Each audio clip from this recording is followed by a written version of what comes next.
Là. Donc tu reprends à partir de voilà Bouddha min al-wali. بسم الله والصلاة والسلام على رسول الله وعلى آله وصحبه ما بعد. قال مصنف رحمه الله: ولا بد فيه من الولي. قال صلى الله عليه وسلم: لا نكاح إلا بولي. حديث صحيح رواه الخمسة. نعم. بسم الله والصلاة والسلام على رسول الله أما بعد. Donc le cheikh dit, il faut impérativement le tuteur. Donc là on est dans les conditions du mariage. Il dit, le prophète a dit, il n'y a pas de mariage sans tuteur. Le hadith est authentique, rapporté par les 5. On a vu que ici dans le hadith, le prophète n'a pas conditionné quoi? Que le tuteur soit pieux. Il a dit, il n'y a pas de mariage sans tuteur. Mais lorsqu'il a parlé des témoins, il a dit, wa shahidi et adli. Donc pour les témoins, il faut qu'ils soient intègres, justes. Donc on ne va pas les prendre des témoins qui, par exemple, consomment de l'alcool, ou bien qui volent, ou bien qui mentent. Ce sont des pervers. Donc, on a vu aussi que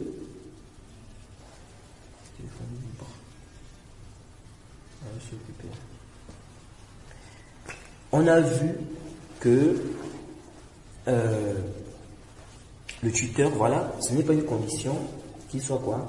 Qu'il soit pieux. Et on a vu aussi que celui-là qui a eu un enfant hors mariage, n'est-ce pas, il est le père. Hein? Quoi? Ça marche? Quoi qu'il marche? Oui, oui. On a vu que celui qui a eu un enfant hors mariage, c'est lui le père biologique de cet enfant-là. Donc l'homme qui a eu un enfant hors mariage.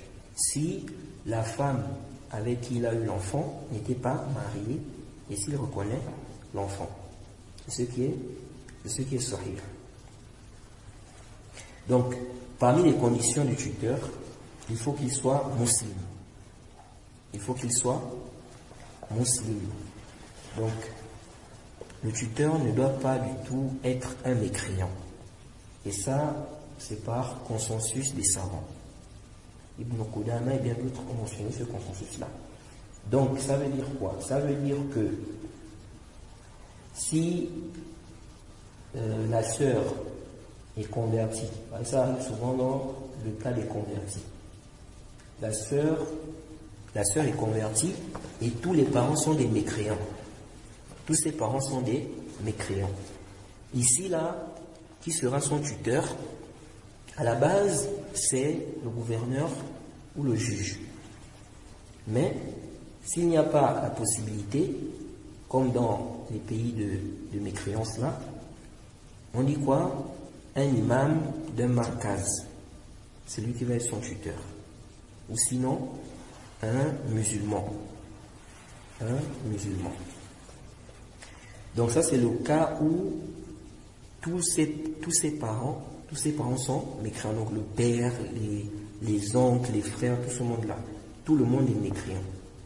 Mais si le père est mécréant, attention, le père est mécréant, mais son frère est musulman.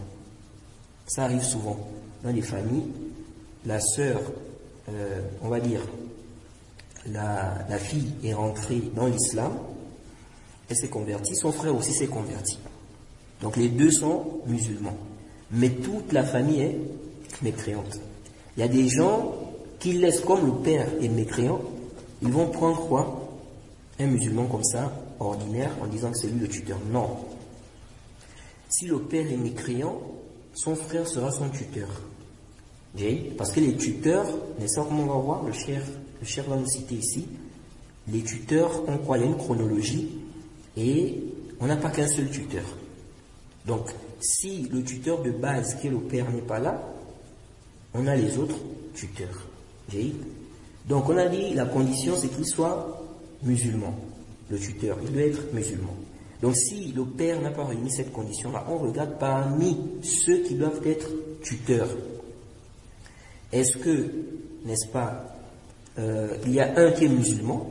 S'il y a, c'est lui qui est quoi? qui est le tuteur. Jaïd. Donc, les femmes ou bien les familles où tout le monde est mécréant sauf la fille, ici là, les parents ne sont pas tuteurs. Et aussi, les gens qui ont des difficultés à se marier là. Moi, souvent, je donne conseil. Si quelqu'un est dans un milieu où les gens compliquent le mariage, souvent, je donne conseil d'épouser des sœurs converties dont les parents sont quoi? Dont les parents sont mécréants. Car le mariage avec celle-là est plus facile. Dans le sens où on n'a pas besoin de l'accord de quoi? Des parents. Parce qu'ils ne sont pas quoi? Musulmans. Donc, si la personne est dans un milieu où les parents sont compliqués, les parents musulmans, ils compliquent beaucoup le mariage, au point où ça amène vraiment des graves problèmes.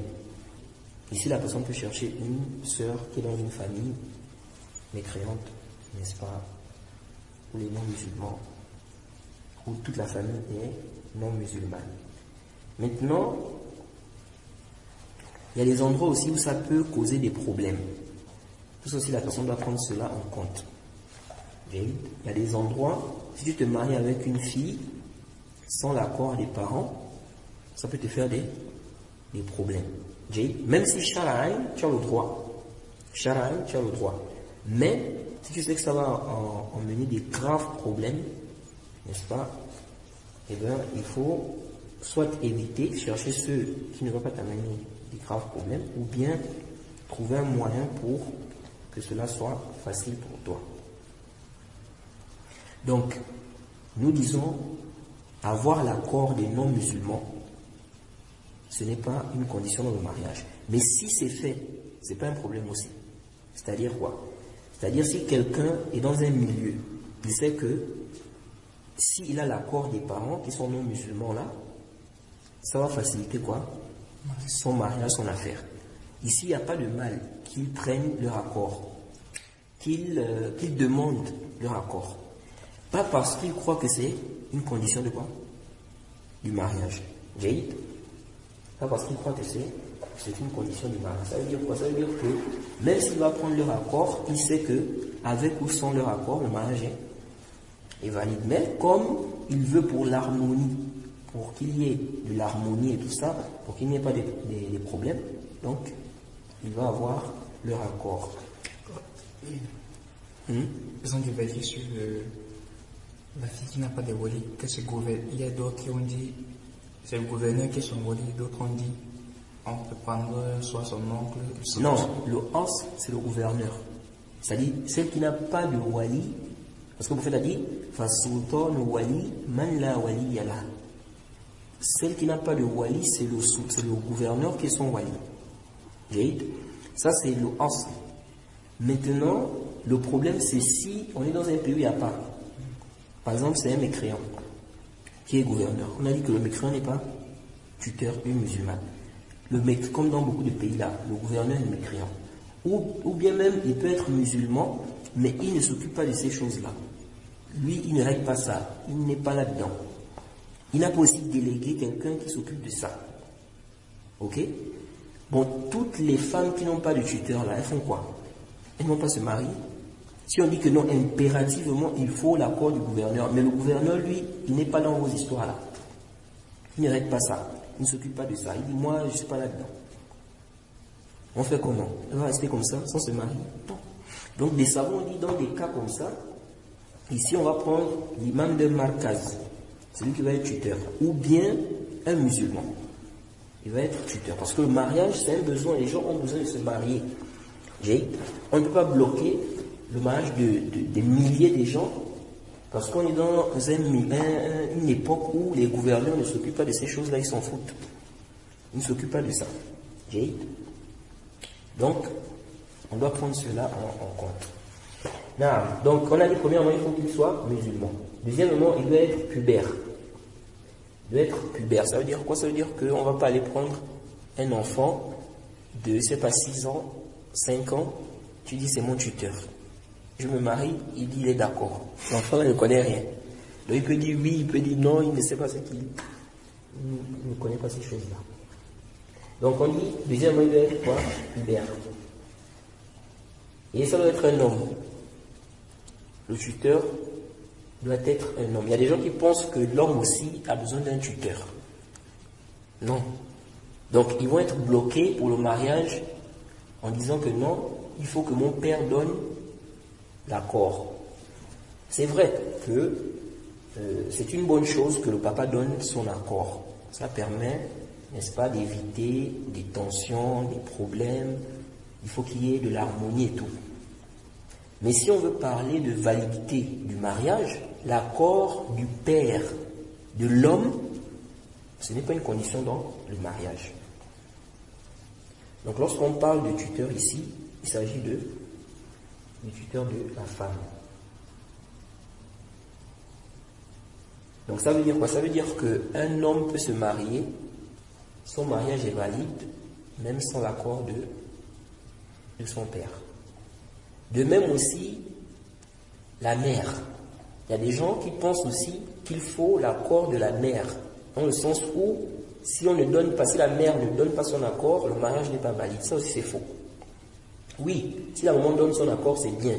C'est parmi les choses qui facilitent l'harmonie et tout ça. Mais si la mère n'a pas donné son accord et que le père a donné son accord, le mariage est valide. Le mariage est valide. Donc, la femme n'est pas tuteur.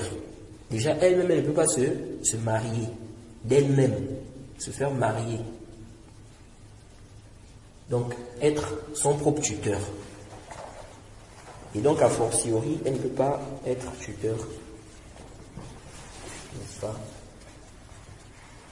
Elle peut occuper le rang de tuteur pour les autres. Et il faut aussi que le tuteur ait quoi? La raison. C'est dans les conditions C'est dans les conditions du tuteur. On a dit il faut qu'il soit musulman. Non, ça, on dit arrivé là-bas. Il n'y a pas ça dans le kitab. Les quoi? Les chouloutes du wali? Non, il n'a pas cité. Ah. Donc, on a dit il faut qu'il soit musulman. Il faut qu'il soit, ça doit être un homme. Il doit avoir la puberté, l'âge de la puberté. Et ça doit être quelqu'un qui raisonne, qui a la raison. Donc s'il perd la raison, c'est quelqu'un qui n'est pas, voilà, il a des problèmes de raison. C'est-à-dire qu'il n'est pas conscient, on va dire il est fou. On ne le prend pas comme un tuteur. Et aussi, un point qui est important. Celle qui est chrétienne ou juive que le musulman veut épouser, qui est son tuteur? Ce sont ses parents mécréants là. Si tu veux épouser une chrétienne, ce sont ses parents chrétiens qui sont tuteurs. C'est-à-dire son père chrétien qui est tuteur. Donc, la personne ne doit pas aller chercher un musulman. Il y en a qui font ça. Ils vont se marier avec une chrétienne, ils vont faire comme la musulmane qui n'a pas de parents musulmans. En cherchant un musulman qui va être le tuteur de la chrétienne là. Non. Si elle est chrétienne, son tuteur, c'est son père qui est chrétien.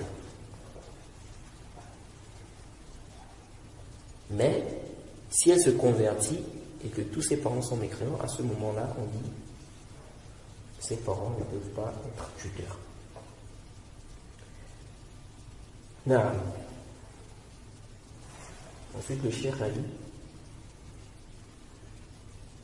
وأولى الناس بالتزويج الحرة أبوها وإن علا ثم أبوها وإن علا ثم ابنها وإن نزل ثم الأقرب فالأقرب من عصباتها. Non. Donc le cheikh dit celui qui est plus en droit de marier ou de donner la fille en mariage, donc celle qui est libre, il dit c'est son père. C'est son père en montant. Donc ça veut dire le grand-père aussi. Donc d'abord on a le père. C'est le père qui est le tuteur de base. Maintenant si le père n'est pas là, Par exemple, il est mort, ou bien c'est un mécréant. En tout cas, il y a ceux qui font en sorte qu'il n'est plus tuteur.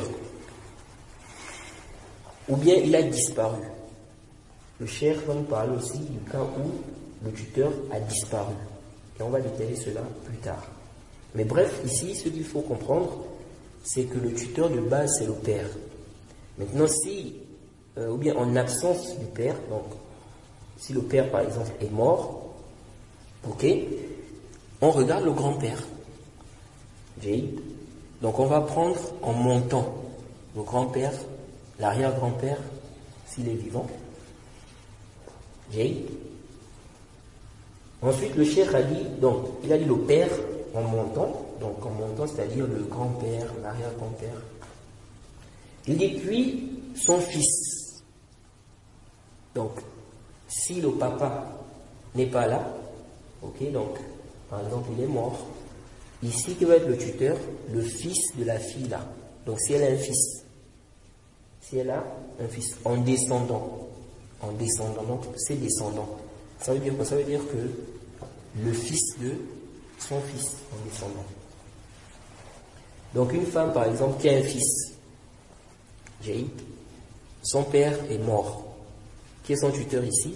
Son fils. Son fils qui sera son tuteur. Le cheikh a dit, puis on regarde le plus proche. Donc, les plus proches seront les tuteurs. Donc, on regarde ceux qui sont plus proches. Ça veut dire quoi? Ça veut dire que si le fils n'est pas là, qui est plus proche de la, comment on appelle, de la sœur ou de la femme, c'est son frère. Donc, son fils, on a dit d'abord le père. Si le père n'est pas là, on regarde le grand-père, l'arrière-grand-père. Si tout ça là, donc en haut là-bas, c'est pas bon, on a quoi? Le fils, si elle a un enfant.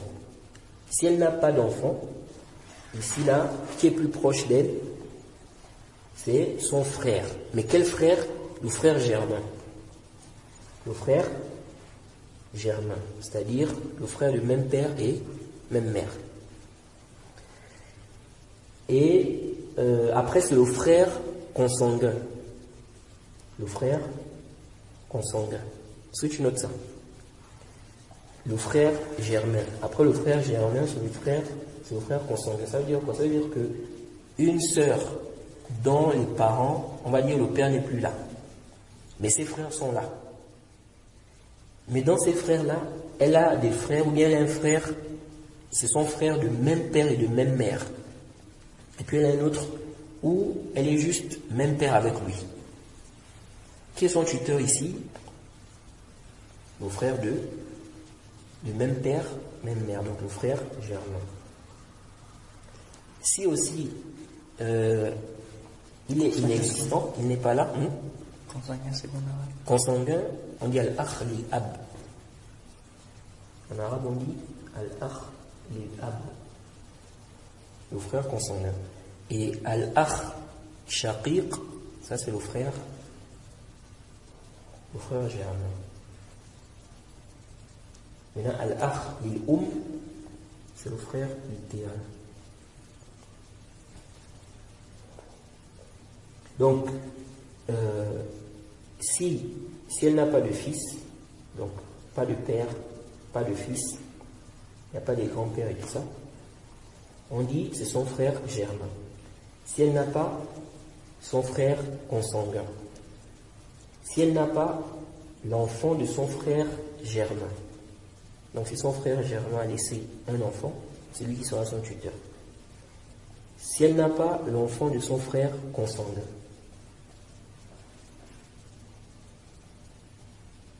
Donc, après le côté des frères là, donc on regarde les frères et leurs descendants.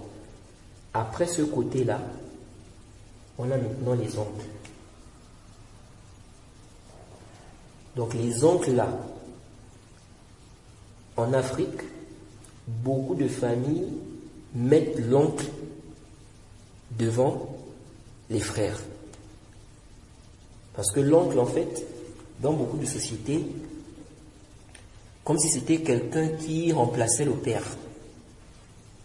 Et donc, dans les questions de mariage, on dit qu'il faut aller voir l'oncle. Non.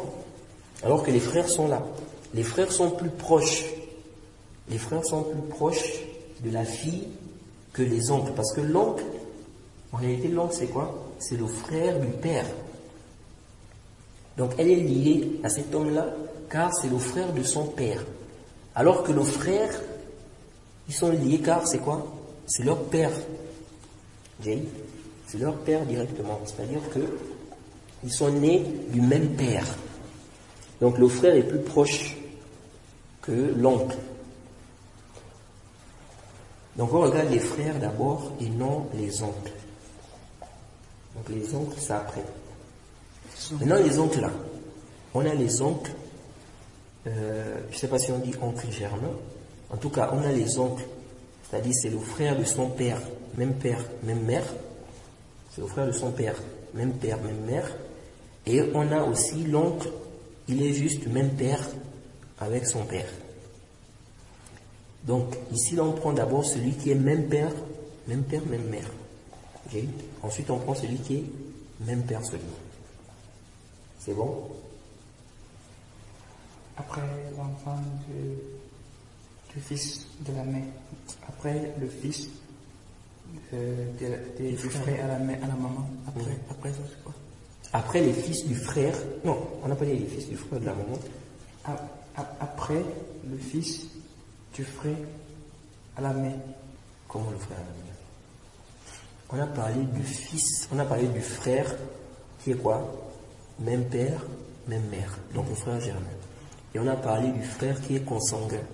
Ils ont le même père. Ensuite on a parlé du fils, du frère qui est germain. Ensuite le fils du père qui est consanguin. Donc on n'a pas parlé du frère utérin. Donc le frère, ils sont juste même mère. Ok? On n'a pas parlé de lui. Beaucoup de savants disent que celui-là n'est pas tuteur. Les savants disent que celui-là n'est pas tuteur. Donc le frère, ou bien on va dire le frère du côté de la mère seulement. C'est bon? Il n'est pas considéré. Donc on a le frère, parce que les frères, on a 3 catégories de frères. Toujours. On a le frère, c'est ton frère, même père, même mère. Lui, on dit frère germain. Ensuite, on a le frère consanguin. Vous êtes seulement même père, vous n'avez pas la même mère. Vous avez le même père. Celui-là est concerné. Ensuite, on a le frère, c'est juste, vous avez juste la même mère, vous n'avez pas le même père. Lui n'est pas tuteur, il n'est pas concerné. Et ça, souvent, c'est beaucoup parce qu'il y a des femmes, souvent, qui ont des enfants de différents papas. Ce qui fait que, souvent, la fille est là, mais son frère, ce n'est pas son frère de quoi? Du même père. Parce qu'elle aussi a son père.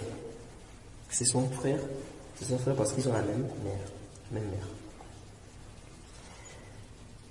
Non. Ensuite, le cheikh a dit donc, voilà. Donc il a dit, on prend donc le plus proche parmi les asabatiha. Les asabatiha. Asabatiha, ce sont ceux-là, ce sont les hommes du côté paternel. Les hommes du côté paternel. C'est pourquoi on a dit que le frère de la mère, le frère de la même mère, c'est pour cela qu'on a dit le frère de la même mère n'est pas concerné. Donc les hommes du côté paternel. Celui qui est germain, il a un côté paternel parce que ils ont le même père, mais aussi la même mère. Alors, ensuite le cheikh a dit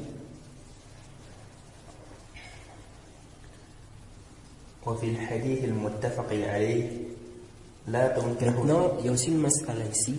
Si les tuteurs sont de la même catégorie, par exemple les frères,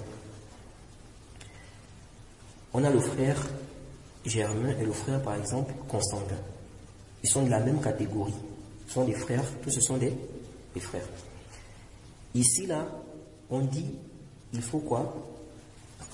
Il faut, voilà. Donc, qui sera le tuteur ici? Celui qui est germain. Bon, maintenant, si le consanguin, c'est lui qui donne l'accord, et ils font le mariage par rapport à ça, est-ce que le mariage est valide? C'est-à-dire que ils ont laissé le frère germain, ils ont pris quoi? Le consanguin. Certains savants ont dit, les savants ont dit que ici, là, c'est valide.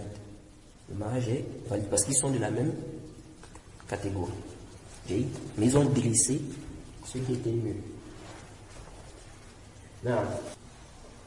فإن علم وليها وغاب غيبة الطويلة وغاب غيبة طويلة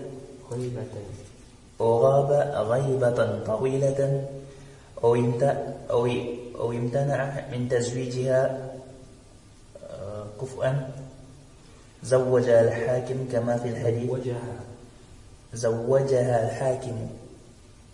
كما في الحديث السلطان ولي من لا ولي له أخرجه أصحاب السنن إلا النسائي. نعم. Le cheikh dit, et dans le cas où le wali n'est pas là, donc en cas d'inexistence du tuteur, ou bien en cas d'absence prolongée du tuteur. Donc si on n'a pas de tuteur, par exemple, la femme n'a pas de tuteur, comme le cas où tous ses parents sont mécréants, ou bien tous ses parents qui sont censés être tuteurs, n'est-ce pas, aucun d'eux ne remplit les conditions pour être tuteur, ou bien le tuteur est mort, ces tuteurs sont morts. Ici le cheikh dit, ou bien en absence prolongée du tuteur. Donc le tuteur a disparu. On ne sait pas où il est parti, par exemple. Et ça fait longtemps. On ne sait pas où il est. On ne peut pas aussi le contacter.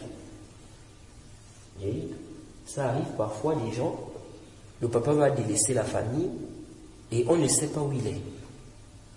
Ou on peut savoir où il est parti, mais exactement l'endroit exact, on ne sait pas. Par exemple, on sait qu'il est parti au Canada. Mais où exactement, on ne sait pas. Et on ne peut pas aussi le joindre. Personne ne peut le joindre. Car on ne sait pas exactement où il est. Et on a fait des efforts, on ne l'a pas retrouvé. Pour le retrouver, on ne l'a pas retrouvé. Dans ce cas-là, on fait quoi? Est-ce que la sœur ne va pas se marier? Parce qu'il y a des sœurs comme ça. Moi, j'ai reçu des questions, n'est-ce pas, où on me pose des questions sur des sœurs qui, leur papa a disparu.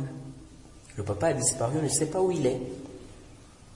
Ou bien le papa a délaissé les enfants depuis petits. Il a abandonné les enfants depuis petits. Et on ne sait pas où il est. On ne sait pas où il est des années et des années. On n'a pas de ces nouvelles. Dans ce cas, on fait comment? Le cheikh dit, ou bien, il y a aussi le cas où le papa, n'est-ce pas, il a disparu, mais quand on l'appelle pour la question du mariage, il dit, lui, il ne s'occupe pas de ça, ça, c'est pas son problème. On dit, on a besoin, voilà, la fille veut se marier, tout ça, tu es le tuteur, tout ça. Il dit, moi, occupez-vous, réglez cela, moi, c'est pas mon problème, moi, je ne suis pas là-dedans. Donc, il ne veut pas parler de ça, il ne veut pas rentrer dans ça. Donc, dans des cas comme ça, là, est-ce que la sœur doit rester comme ça? Elle ne se marie pas? Le papa dit, il n'y a aucune raison, aucun sabbat. Il dit qu'il ne veut pas, il n'est pas dedans, il ne va pas ces choses-là. Il ne s'occupe pas. Ou bien, il dit, le cheikh dit, ou bien, il empêche, n'est-ce pas, le mariage avec celui qui est l'égal de la fille. Qu'est-ce qu'on fait? Le cheikh dit, c'est le hakim qui va là, qui va donc la donner en mariage. Il dit, comme dans le hadith, donc le dirigeant, le gouverneur, comme dans le hadith, le prophète a dit, c'est le gouverneur qui est le wali de celle qui n'a pas de wali, de tuteur. Il dit, c'est raconté par les gens du Sunan, donc Abu Daoud, Tirmizi, Ibn Majah. Il dit, sauf Nasa'i. Donc c'est ça le asl. Le asl, c'est le gouverneur qui est, n'est-ce pas, le tuteur. Mais il y a aussi un cas, et ça c'est aussi une possibilité, s'il y a possibilité de contacter un juge musulman pour faire le mariage, on le fait. Dans un pays musulman, par exemple, c'est-à-dire qu'on contacte et il donne son approbation, le tuteur voyage pour faire quoi? Le mariage. Là, par exemple, en Arabie Saoudite, la personne voyage pour venir faire quoi? Le mariage. Ça aussi, c'est une ouverture, c'est une opportunité. Et car ici, là, il y a des juges qui s'occupent de quoi? De ces choses-là. Donc, s'il y a possibilité de faire ça, on le fait. Mais si ce n'est pas possible, comme on a expliqué, on va prendre quoi? L'imam de l'imam 15. Ou bien un imam ou un musulman. وامتنع من تزويجها كفءا الناس. وامتنع من تزويجها كفءا. C'est-à-dire qu'il ne donne pas celui qui est égal. Donc il s'abstient. C'est-à-dire que voilà, quelqu'un qui a la religion, le bon comportement, ok? Lui maintenant, il refuse. Sa fille, elle a la religion, elle a le bon comportement. Lui aussi, il a la religion, il a le bon comportement. Lui dit non. Parce que, comme les gens de science disent, il y en a parfois, ils vont empêcher la fille de se marier parce qu'il veut bénéficier de ses biens. Ils savent que si elle se marie, elle va dépenser ça avec son mari, les enfants.